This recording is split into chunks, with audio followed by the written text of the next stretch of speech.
Safe, everyone. I'm joined by the exceptionally talented artist and founder of Black Aristocrat Art, Glory Jolly. How are you doing this evening? Good, thank you. Yeah, okay. You been up to much today? No, not much. There's only so much you can do with this kind of extended lockdown thing going on in the UK. Yeah. So I guess we'll probably get onto this a bit later, but let's scale it back. Just for people who are watching this who don't really know anything about Black Aristocrat art. So just tell me, how did it begin? How did you set it up? Well, I was sort of scrolling on Instagram one sunny evening, and it just occurred to me that, I love these, art history pages, art details, Renaissance history, but it's quite apparent that all of these people are white. I mean, not to be the next antagonizer of white people, but majority of these art history pages, and I think it even reflects on the kind of representation even in Europe, in Britain. When you go to museums and art historical galleries, you would only see 3% or less of any ethnic representation or Black representation in the gallery. That is, unless they're like a slave or a servant or an auxiliary person in the corner of a painting or something. So I wanted to say something about that. That disturbed me. So yeah, that's how I started the gallery. I actually started it like 4 days before my birthday. I remember specifically in 2019. And I was like, yep, this is what I'm starting. I have some pictures here and I want people to see them. Little did I know that there were actually some accounts on Instagram that were already starting this, but they were kind of doing it in a different way, exploring more of like the 20th century history. I wanted to go way back. I wanted to go to like the 1600s, 1500s, when there was, Black kings and Black aristocrats in Europe that no one knows about. There's no information, like no text, nothing. That's how far I wanted to go, and I wanted to just post these, and I wanted people to know about all of these people, just to know. That's step one. Mm-hmm. And so you got some amazing works of art on your website. So you got a section on classical painting, Renaissance, and Baroque. Yeah, that's actually incomplete. It just took. I started it in the pandemic. Actually, I thought, well, since I'm quarantining and doing nothing, I might as well use my time wisely. And they say usually when it comes to economic crisis, it's the best time for entrepreneurship and business. So that's kind of how my business grew as well, in the middle of that pandemic. And it's incomplete. There's meant to be 4 or 5 historical eras. So there would be Renaissance, then Baroque, then Rococo, I think, and then Neoclassical, and then actually the modern period where we have more photographs. But I want my main bulk to be the paintings and the oil and canvas, the oil and board, even the egg wash and all the things they used to do before the Renaissance and all of that on there. So if only I had a team. I'm only working by myself, it would be complete, but I do want to complete it eventually, hopefully. But yeah, that is my vision. Yeah, well, the sections that you have are so like they're amazing. Like seeing those kind of works of art, it's such a revolution for me. Like I remember when I came across your page and I was like, wow, this is just something that we've not been exposed to at all. Like seeing Black faces in that context, it's quite. It gave me like tingles in my spine actually. So thank you. Yeah. And in terms of the process for actually doing the research, how do you go about finding actually, if you can share? I don't know, that might be hush. Trust me, it is not a process you want to know. It is the longest process ever, especially like I want to do primary research on these figures, because having the secondary sources and then having them, people make up their own information about the sources, then having to go back and find out the real information on a secondary source, it's so frustrating. The hardest thing to do is find actual information on these images, and they're lovely, they're beautiful pictures, but it's so hard because you have to go out and do the research, and sometimes there's like barely any information on these pictures, especially if it was to do with, if there was a white figure and a black figure, or like an ethnic figure, you have much less information on that person than compared to the white person who's in the painting. So it's so hard. But I would go through all kinds of sources on Google. Google's like the, you know, the ninja engine now. You just go there, and we never had that, 20 years ago, and now it's there. It's like free information. What else? I've been to the National Archives, but that wasn't. I had no idea what I was doing there. I need to, if I go there, I need to like have a directed research. Like, what am I going to look for? So because there was just so many things, I didn't really know where to begin. But I think that would be a good place if I were to do primary research. So I'm looking to do a bit more of that, but mainly just secondary sources on internet. Okay, nice. And so you graduated from the University of the Arts London. What did you study? Was it similar stuff to what you're Yeah, doing? no, it was fine art painting. Okay. So it was all the kind of things, whether it be contemporary or studying the methodology of the masters of history, everything. It covers painting in a diaspora and era. So Okay. And how was the art representation, art history representation there?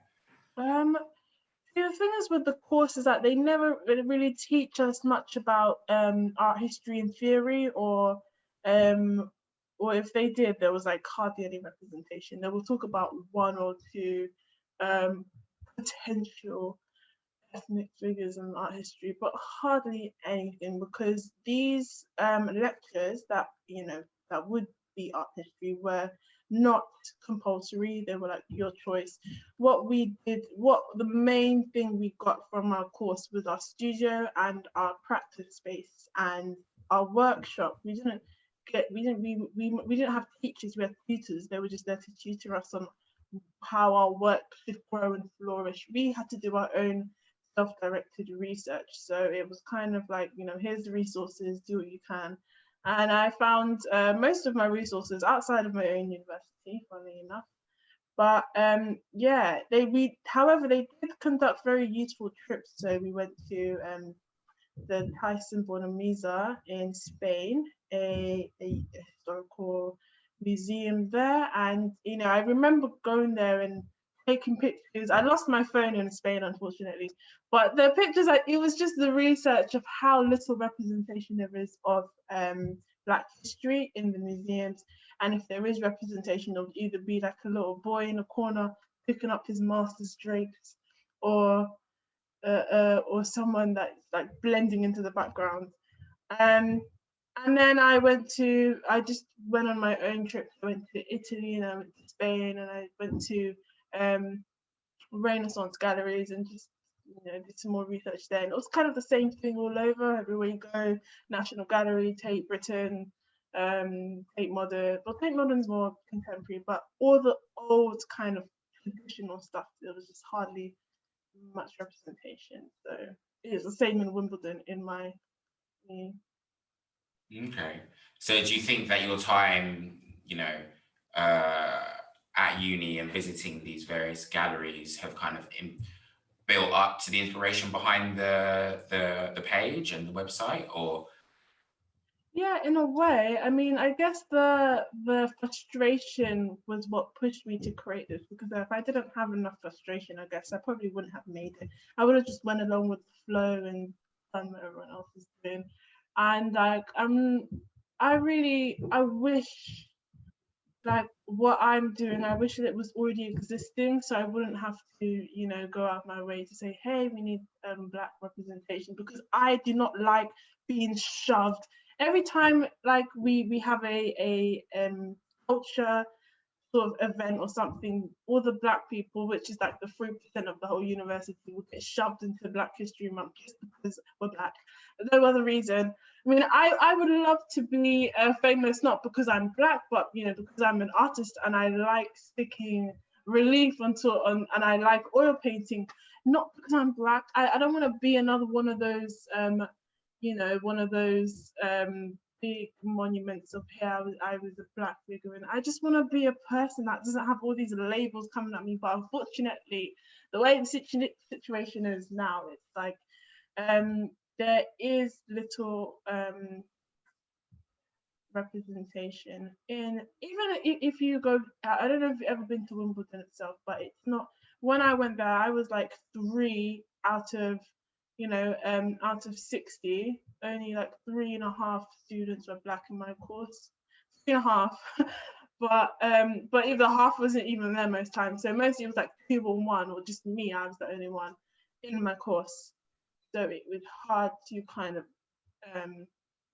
find connections or people that were related to me, but I was able to make like 1 or 2 friends. So what advice would you give to institutions that are trying to decolonize their curriculum? I don't know. I mean, some institutions are doing okay. They should just keep doing what they're doing, giving the mic to the people who actually, the Black people in the they're doing as much as they can. But I think what the I don't know. There's just such a big grey area that there's only so much they can know. It's like they need the Black community to say, hey, we're doing so much. What would you like us to? What would you like to see in our institutions? What would you like to see here? Because they clearly don't know that the lack of representation. They clearly don't understand, because all their life they've just been conditioned to see the way they see things. So I don't blame them, that's their paradigm. But I think I'm an entrepreneur. I believe Black community should step up. We should dominate the marketplace. We should go into places. I mean, first off, actually generating wealth so we can create the businesses you want to create. I want to make a gallery, but there's no way I can do that without the funds or without having capital. And so that's what I encourage, because we're not dominating the marketplace. These white galleries are. So we need our own physical galleries, we need our own archives, we need to have our own, instead of trying to push our always trying to push representation in other galleries. The founders are, they're white, they have different goals with their companies, and so we need to kind of create our own space. And I know it's like hard because it takes all the capital funding, but this is why I really push for Black entrepreneurship, because that's what can make it possible. But yeah, to answer your question, Black representation in other institutions, they're doing the best. Okay, so it seems like you're saying there's kind of like we can't really rely on those institutions. We should try to kind of create our own. We need to have our own institutions. Let's talk about that. How about, let's have a gallery at Tyler Perry Studios or in Oprah Studios, or, instead of saying, okay, now the National Gallery, here is a picture of Stormzy. There's so much more in my heart.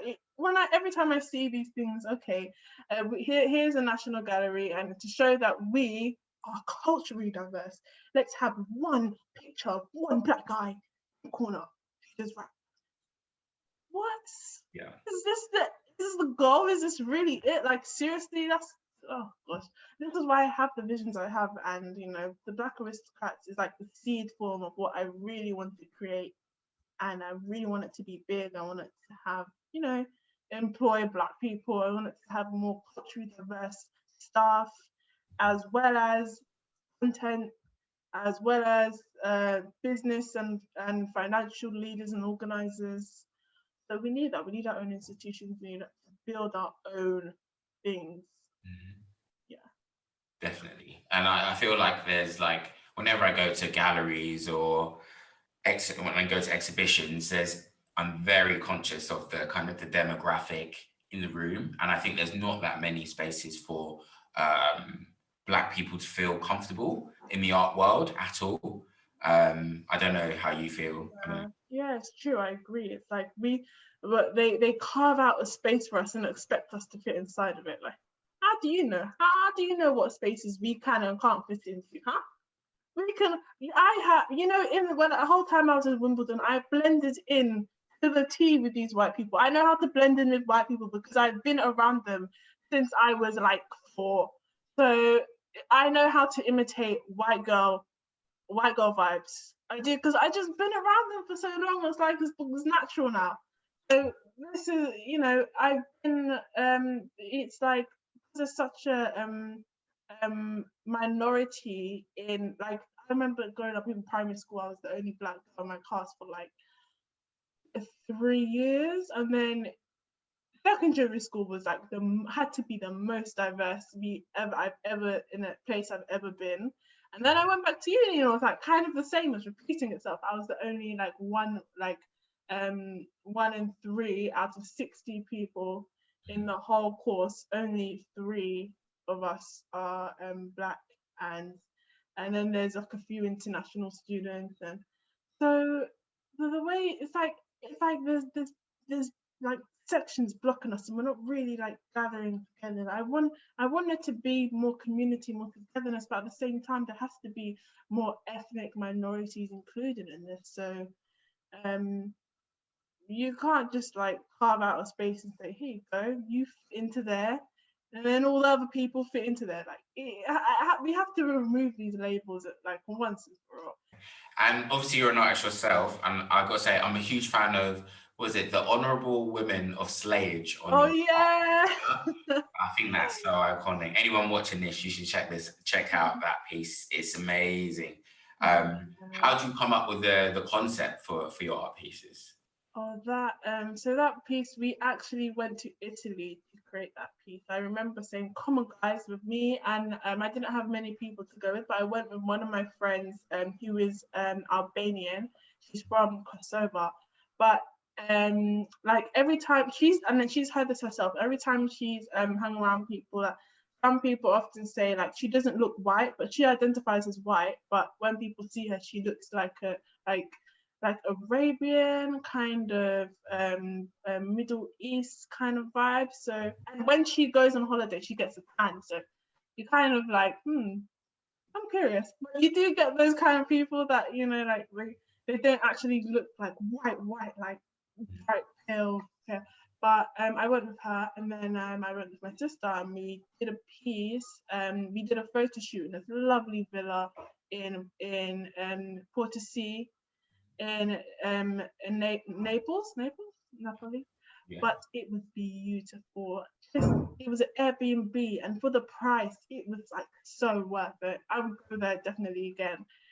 We just captured some scenery. We sat in the places. Everything that you see that was in the painting was actually there, except for I photoshopped myself in the painting because only 3 of us. I had to take the picture, so then I photoshopped myself in. But I was like exploring historical ideas with contemporary, obviously contemporary labels in the world we live in now. I have to give a way for young people to relate. So obviously the word slayage never really existed. I'm not even sure if it exists unless it's in the Urban Dictionary. And slayage, like to slay, to slay. Mm-hmm. So, and slayage as well, it's like a play on words because it kind of seems like a place in up north London, but that's what kind of tricks people, that if they try to Google it and it's not actually a place. It's not a place. It's a verb. It's something you do. It's slayage.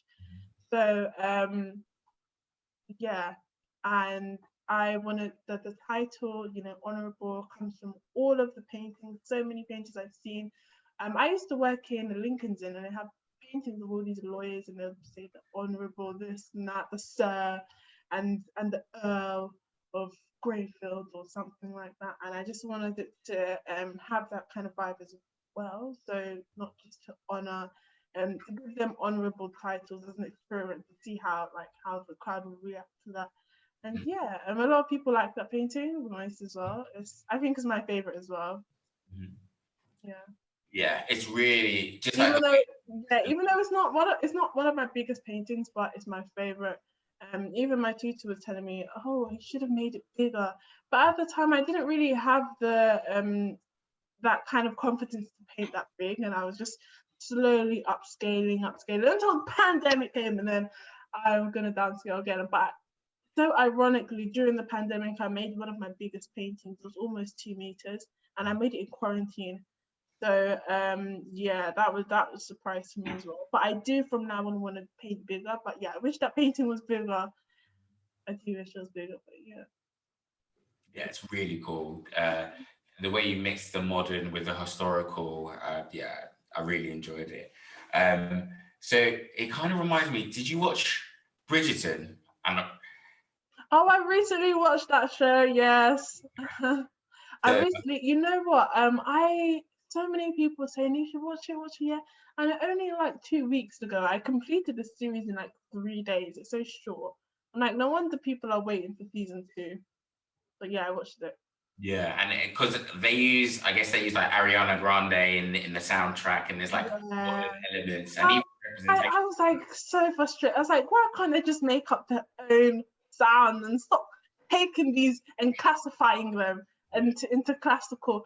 No, but yeah, that's what they've done. I didn't notice. Someone had to tell me. Because I don't listen to Ariana Grande and whoever else was featured, but something gave me a feeling like this sounds like music. Like I've heard it somewhere. Where have I heard it? And I just knew they didn't make it up. They had it, and then they turned it into a Mozart's masterpiece or something. I knew it. Yeah, I enjoyed that. I enjoyed that. Well, did I? It was all right. I enjoyed seeing better representation and the way they mix modern and history, even though it's not even real. Um,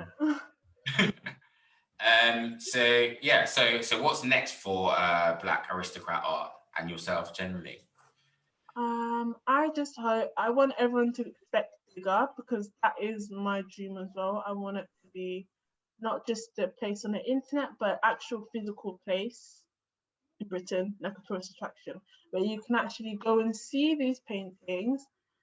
And it's top secret because I'm creating a business plan on this and like how to actually expand this into a physical place. But I do want it to be like a permanent physical tourist attraction that people can go to and actually see these figures, these European figures that are always forgotten about.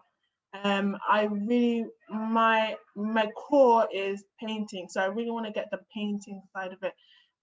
Though I have done some research and I know that there are some existing galleries that actually kind of do what I already want to see happening, like the Smithsonian Gallery in where is the Smithsonian Gallery? In America somewhere. And there is this other gallery called Du Sablé, I think. And what these two galleries are doing is they're owned by, I think they're owned by Black curators, and they have historical artworks, but a lot of sculpture and a lot of African sculpture and things like that. They don't really focus that much on historical painting. They do focus on contemporary painting, like they have featured behind Wiley, I don't know if they say his name, and Yinka Shonibare, because Yinka Shonibare's statue is actually one of the things that hangs on the Smithsonian. But I want to see more of the historical stuff that we're not actually. And the reason I guarantee the reason why these galleries have not put them is because we don't have enough information on these people. We don't have enough information on these historical paintings that we see on Wikipedia, on these websites. And a lot of them are either in private collection, in storage, or hidden away, or destroyed, or perished, or whatever they are. So my vision is to have these remade, put in a gallery to be kept and to be seen, and just I want it to move with the times. So I want it to be a digitalized kind of futuristic gallery, but at the same time have these historical paintings and LED representations of the paintings that we may not be able to get, but we can still put like on display in the gallery with LED futuristic hologram, something like that. Mm-hmm. But yeah, that's my vision. I mean, if you ask me, my visions go very big. They're not going to be any smaller than that. And yeah. That sounds sick. I would definitely go. I look forward to watching that and hopefully coming along sometime. Um, Thank you. Thank you so much for chatting to me. Yeah. Yeah, I look forward to, you got a bright future ahead. I look forward to seeing what's coming. Yeah, thank you so much. I look forward to actually making it and the whole process.